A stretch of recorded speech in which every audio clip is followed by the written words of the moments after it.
Hi there, my name is Clavelle and I'm coming to you from Canadian First Aid Training Limited. In this video I will do a diagnostic test as well as overall assessment and servicing of the Philips OnSite OnSite as well as Home automated external defibrillators. Now before we go any further, if you happen to have any questions, concerns, or comments stemming from this video, please feel free to contact us at the information provided below. We'd be more than happy to help. Now once you access the defibrillator, whether it be through the alarm security box, the wall-mounted bracket, or the Pelican hard case, there are a few things to keep in mind before you take the defibrillator out of the soft case. The first of which being that you do a visual to make sure that the defibrillator has passed its last diagnostic test. The way that you do this is by looking through the upper right part of the casing here. There will be a green flickering LED light. If the LED light is flickering every 4 to 5 seconds, that means that the defibrillator itself has passed its last test. The defibrillator itself does a test on itself every day, every week, every month to make sure that the defibrillator as well as the battery are in working order, and it also makes sure that the gel consistency on the electrode pads is ready to be used as well.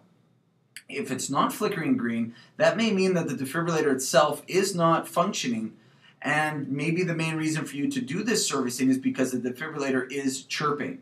The defibrillator will not have a flickering green light, will be chirping, and that means that something needs to be done in terms of servicing.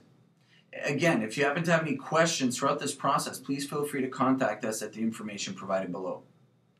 Now, quite simply, first of all, you need to have access to the defibrillator. Unzipping the soft case, there are a few visuals that you would need to do before taking the defibrillator out of the case. The first of which, to make sure that there is a set of scissors up here in the inner part of the casing. The second of which would be to make sure that the quick reference guide here is in place as well. Now to take out the defibrillator from the soft case, it is quite simple, but there is a little strip of Velcro that holds the defibrillator in the case, so you may have to be a teensy bit forceful to take out the defibrillator. Put the case over here, and in terms of visuals, there are a couple things to do here as well. Now before going any further, a couple things need to be known. The electrode pads have an expiry date from the date of manufacture, which means that in this case, the expiry date on these pads is 12/2008. Basically, that means that this set of pads is actually expired and cannot be put in the machine. Okay? Now, there is a 2-year expiry date usually. In the defibrillator itself here, it's 03, so March 2011. So that means that it is still good. In terms of the battery, however, it's a little bit different. The battery itself has a 5-year shelf life and is typically good for 4 years in the defibrillator. So in other words, the install before date of this battery is 01/2011. So as long as the battery is installed in a defibrillator before 01, so January 2011, that means that from that point on the battery will be good for 4 years. Now, to do the servicing on the on-site as well as home defibrillators is actually quite simple. First of which would be to turn the defibrillator around and to take out the big 9-volt battery that I've just shown you. Quite simply, go on the top part here and pull out the battery. The second thing to take out would be the electrode pads. There's a little clip on the top here. You push to the side, the set of pads will fall out. And now we've taken everything apart that needs to be taken apart. Putting this back together will, for most intents and purposes, start the diagnostic process. By putting the battery back in, the machine will start to process. It will start to initiate the actual diagnostic on itself to make sure that it's in working order. It does it automatically, but if it's a company policy to do this every month, every 6 months, again, for you to decide, all it would require for you to do would be to take out the electrode pads, make sure that the expiry date is within the 2-year window. So in this case, 03/2011, so it's good for 2 years from this point. Put this back in. And to put the battery back in. Put the battery back into the back. Self-test. In case of emergency, press the green on-off button. It's not an emergency, so we won't press the green button. If the orange button is flashing, press it. It is safe to press the flashing orange button. Verified. Testing. It'll do this testing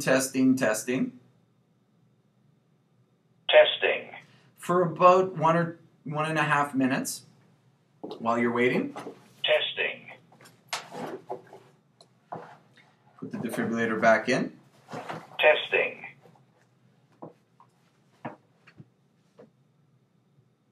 Testing. You will start to hear clicking sounds within the defibrillator. Testing. And at this point, you can move on to starting to make sure that the rest of the accessories are in good working order. Testing. There is a fast response kit that's attached to the defibrillator. Testing. And there are 5 things within this fast response kit. Testing. As you may have heard there was a clicking sound. Ready for use. In case of emergency, press the green on-off button. And as you will see, that little green light has now shut off and will now start to flicker every 4 to 5 seconds. Now, as mentioned in this fast response kit, there are 5 things that need to be maintained in a little kit attached to the defibrillator. The first of which is a pair of scissors, a razor, a pair of gloves, a fast response kit, and a little wipe pad / paper towel to make sure that if the electrode pads are put on the person's chest, that the chest is nice and dry. So as long as those 5 components are in the fast response kit, that will be all that's required to make sure that that's good to go. In terms of the accessories and the extras, depending on what the company has decided to purchase, there may be an extra battery. In this case, it's still within its plastic case. And the install before date is 03/2014. So that means before March of 2014, as long as this battery is installed, it will be good. And as for the extra set of pads, 03/2011. So again, we still have 2 years left on the expiry dates. So to close that up, quite simply, close the case. And again, if you look through this little window here, the little green flickering light will happen every 4 to 5 seconds. Okay. If you're accessing the defibrillator through a Pelican hard case, the servicing is identical. It's just to access the defibrillator is a little bit different.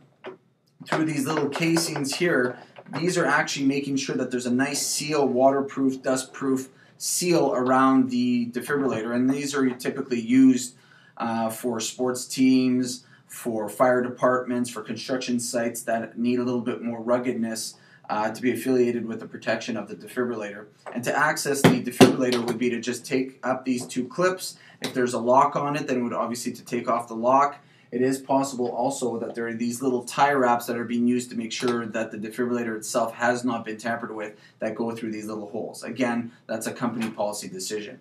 Accessing the defibrillator, you would be able to see that it would be as simple as taking out the defibrillator from the case itself and to go through making sure that all the accessories that are related to the defibrillator are in place. So that's the completion of the diagnostic test for the Philips HeartStart OnSite as well as home defibrillators. Again, if you happen to have any questions, concerns, or comments, please feel free to contact us again at the information provided below. For your convenience, we've also included the owner's manual for the on-site as well as home defibrillators below this little link for the video. Thanks again for joining us on our website. Again, feel free to visit us anytime. Thanks again.